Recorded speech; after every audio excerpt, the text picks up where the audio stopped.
Rise and ground, folks. Guys, we got to start this Monday off in fuego. Guys, I'm on the way to an existing, actually, I believe this was a referral that we got over the summer from an existing maintenance customer. Guys, this customer, I think we came out to her house. She has a furnace and AC, but we came out to her house over the summer, fixed her AC, and we signed her up for the maintenance agreement. And this is actually our first time here to look at the heat. I think the issue with her AC was something outside, if I'm not mistaken. But guys, I'm on the way there right now. I'm cruising down Roosevelt. I'll see you guys when I get inside. Thanks. Alright guys, I just turned the thermostat on. This is an air temp. Looks to be no more than 80,000 BTU, 80%. What's the input on this thing? Have horsepower. Input right here. 72K BTU. And look at this. Alternating flash. That can't be good. According to this,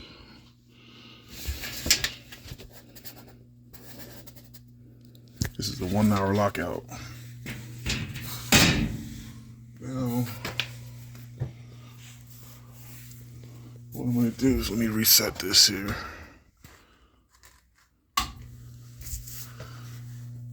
Last time we were here, I think it was a low voltage short.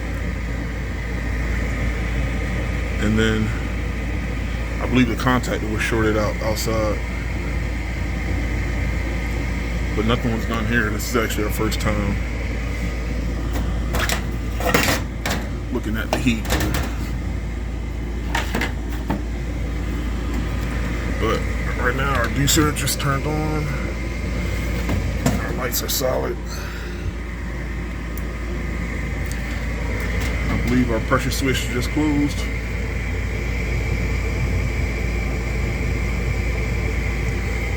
And I'm curious why this thing was on a 1 hour lockout.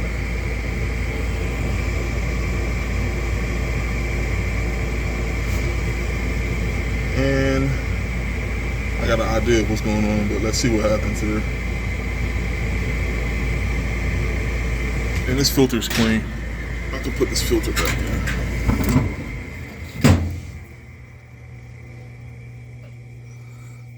Look at that.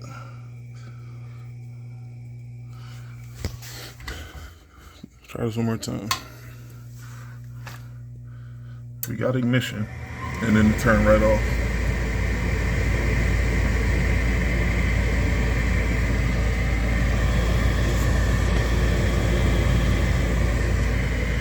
And what's weird is that as soon as it turned off, it gave me a 1 hour lockout. It didn't give me like an actual fault code.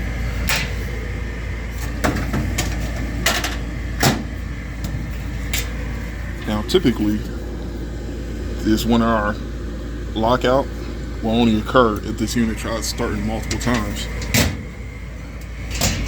But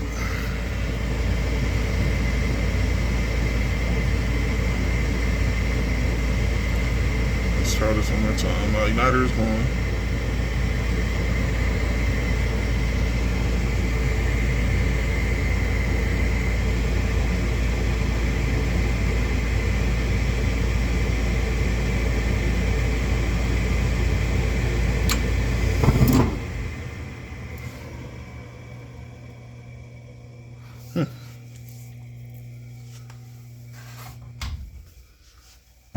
Let me get some tools and let's see what's going on. I'll see you in a little bit. And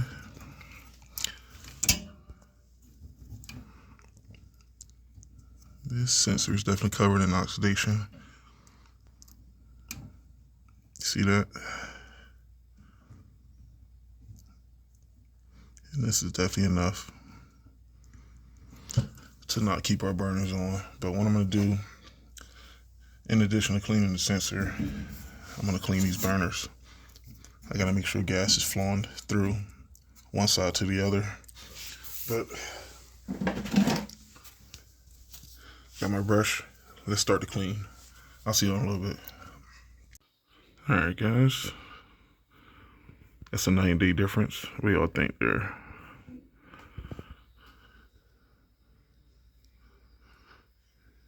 And this is the same flame sensor. Looks like I replaced it, right? So I cleaned the flame sensor and I removed as much dust and debris as I could from around the burners. Burners didn't look too bad, but I also looked at the ground wire, and this furnace does have a ground wire going straight to our emergency switch, so that's a good thing.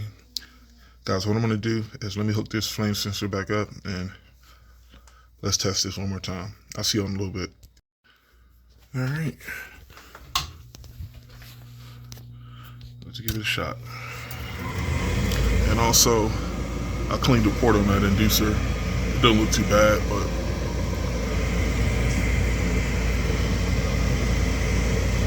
and I definitely know that my pressure switch is closing since my igniter was blowing.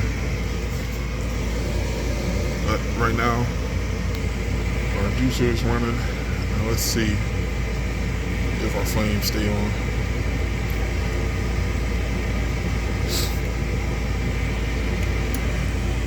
That's our pressure switch.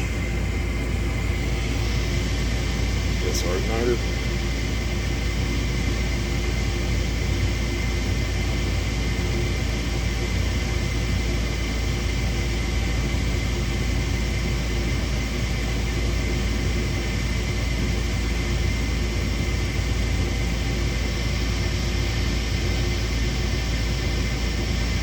And let's see what happens.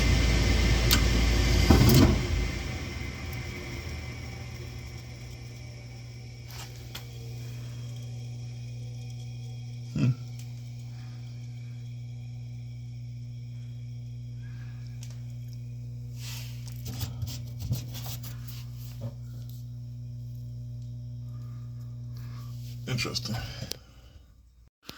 What I'm trying here, before I go to the truck and get another flame sensor, I'm looking at this ground wire.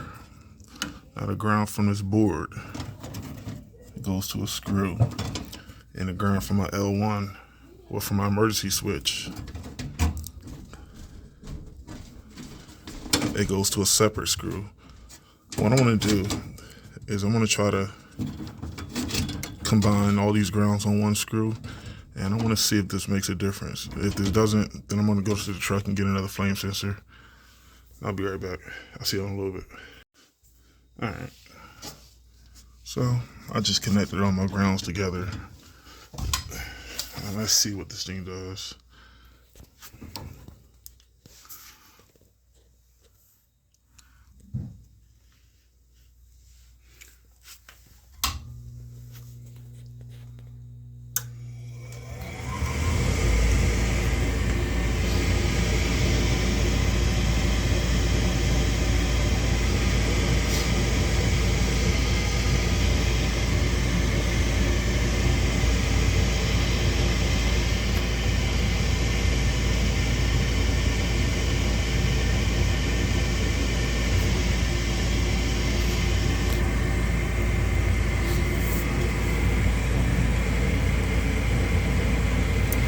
Was a bunch of dust on the bottom of this furnace.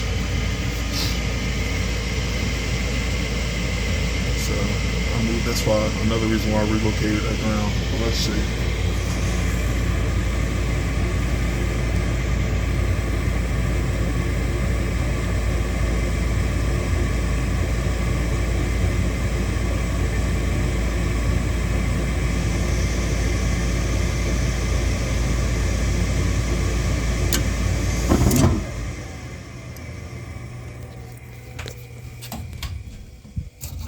Same thing. Now, hold on, guys. Just to verify that this is just a flame sensor issue. You see that? I just took the wire off the flame sensor, and right now I'm going to see if it does the exact same thing. If the flames stay on longer without this flame sensor hooked up, then that at least isolates my issue. But if it does the same thing without this being hooked up, I'm gonna go to the truck and get my manometer. I want to make sure that we're getting 3.5 inches of water column. And by the way, this is natural gas.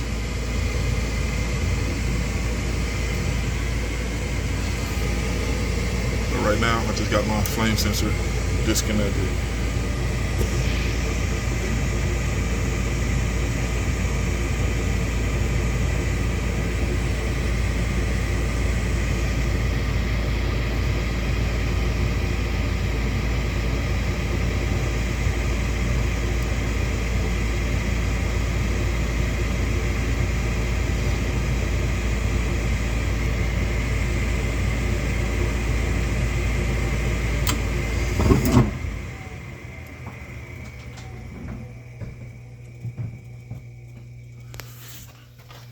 Same thing.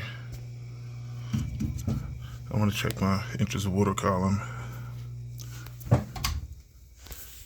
let me get my tools. I'll be right back. All right, guys, I'm back. And this is the one that I took out. And I got my manometer. And guys, I also have another flame sensor. And guys, the only thing that was interesting is that the flames didn't stay on for that long. So typically, if the flame sensor is dirty, you'll still have the burners on for like at least a good 2 seconds. But this one it looks like the burners just starting to stop. So that's why I brought my manometer to check the gas pressures. But easiest thing I can do is start with a new sensor. So let me pop this in. I'll see you in a little bit. All right, guys. I got the new sensor in, and I want to see. It sucks. I can't see the top of the burners without taking everything apart, including the igniter. But I wanted to actually see the flames hit that sensor, because this one did look pretty bad, and we cleaned it. But sometimes, I know most sensors you can clean, but some sensors you gotta replace, especially if it doesn't work after cleaning it. That's our igniter. I want to look at the flame specifically.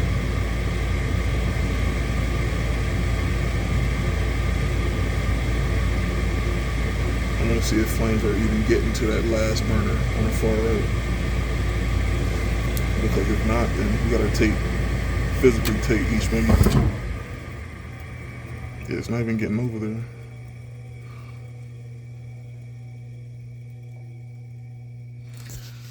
Tell you what, I'll be right back. All right. I just want to get my gas pressures looked at here before I take these burners out. And once again, 3.5 is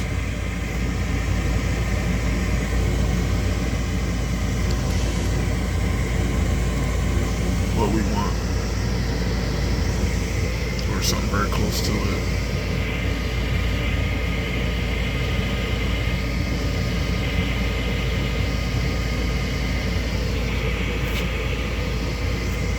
I got a feeling that, call me crazy, but I don't think my burners are staying on long enough for that flame sensor to even sense the flame. And right now my gas is on.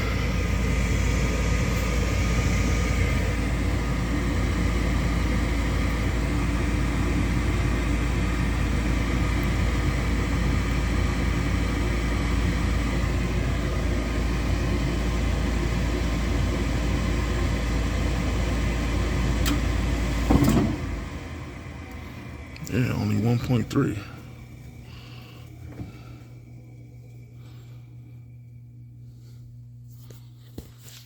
Let me see something real quick.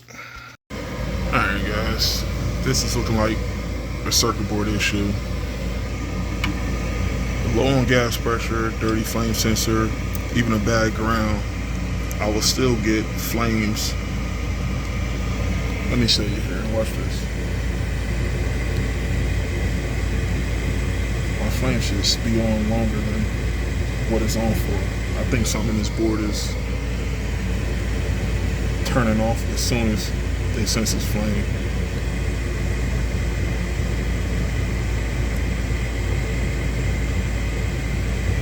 Watch this.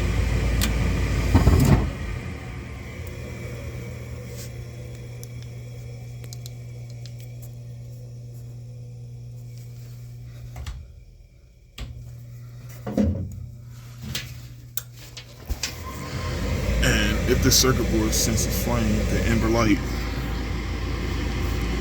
is going to be present. But guys, yeah, like I said, if the flame sensor was dirty or if you have a bad ground, the flames won't stay on, but it will stay on at least a second or two longer than what I'm getting. Like right now, I'm getting like a slight ignite. All 4 burners are lighting, but it's not lighting long enough. So guys, let me call in a new board. I'll be right back. All right, guys, so let me get a recap here. Guys, I looked at the notes, and we came out here for the first time this past summer for a no AC call, and the only thing inside that was replaced was a blown fuse because it was a low voltage short. So nothing was replaced inside besides the fuse. I think the contactor was replaced outside, and once again, that was a straight AC unit outside. But we didn't test the heat since it was the summertime. Once we put the fuse in, we tested the AC, and the AC still works, but what the customer said was about 3 or 4 years ago, a different company already replaced the circuit board, and she didn't have any paperwork, and there wasn't really much to go off of. I know that board didn't look new, but guys, I don't know. Like I said, what the previous history here, what that heat was, the only thing I know is, like, you know, I know where we started from as far as fixing the AC, and then of course us being out here today. But guys, real quick, with that circuit board, I mean, I knew it was only a handful of scenarios. Like I said, that gas valve, the gas valve wasn't staying on, well, the burners wasn't staying on long enough for me to check gas pressures. And like, I put a new flame sensor in. Guys, I even inspected the ground wire from inside the furnace back to my emergency switch and then back to the panel. The ground wire is still intact. So guys, I know my ground is okay at the furnace, but what I tried to do, like I said, just as a last resort, I traced the flame sensor wire back to the Molex plug, and I traced the ground wire from the board.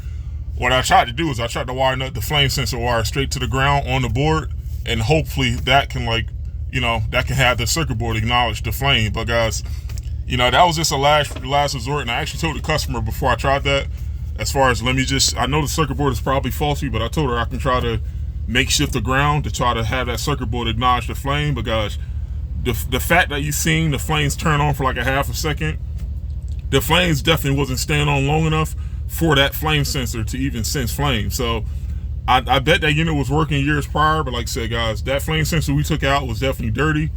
But putting 2 and 2 together, like I said, you know, Nordyne and AirTemp, I mean, like I said, that's a lot of builders, like I said, use that brand. And I mean, those units can take a beating, but it's not uncommon after a while, like I said, especially how dirty that furnace was. You know, the customer stayed on top of replacing the filter, but based on how dirty that flame sensor was, I mean, no doubt about it, probably something messed up, you know, something happened inside that board. But guys, like I said, you know, this was an interesting call. It's kind of hard to explain. This is something you got to see, but like I said, no 2 scenarios are the same. If that flame sensor was dirty, the flames still won't stay on, but it will stay on for like at least 1 1000, 2 1000, 3 1000, and then turn off. But the fact that it just started, stopped, like, I knew that. I'm like, wait a minute, I still want to use my process of elimination. Let me just try cleaning and replacing the sensor. And I'm like, you know, I couldn't look past the fact that I knew my flames wasn't on for that long. And I'm like, and also that circuit board wasn't giving me it was giving me a 1 hour lockout off the rip. And I'm like, wait, you know, shouldn't this furnace try to restart? And I'm like, 1 hour lockout only typically occurs once the unit tries to restart itself at least 3 or 4 times. So like, I'm like, wait a minute, the fact that this thing is not even staying on and it's going straight to 1 hour lockout, I'm like, I would rather start with a new circuit board. But guys, I gave that customer the quote. She's working from home today, but she said she's not going to be home for the rest of this week. So right now, guys, like I said, it's weird. We're getting 80-degree days and 40-degree nights. So I told her I definitely recommend getting this taken care of before it gets real cold. So she said she has to look at her schedule and figure out the next time she's going to be here. But yeah, guys, sometimes you win with these ground wires and sometimes you don't. But like I said, guys, I don't think that this scenario was the ground. I just think that circuit board was definitely funky. Something was going on inside of it. And the only thing I could have did, which is what we've seen on camera, the only thing I could have did was, check and clean the sensor and try to makeshift the ground. But if that doesn't work, then start with a new board, and like I said, you can take it up from there. But all right, guys, there you have it. No heat call. Something's going on with that board. We checked off every single scenario besides replacing the board, and that's what we'll do the next time we come back here. I'll see you guys on the next one. Peace.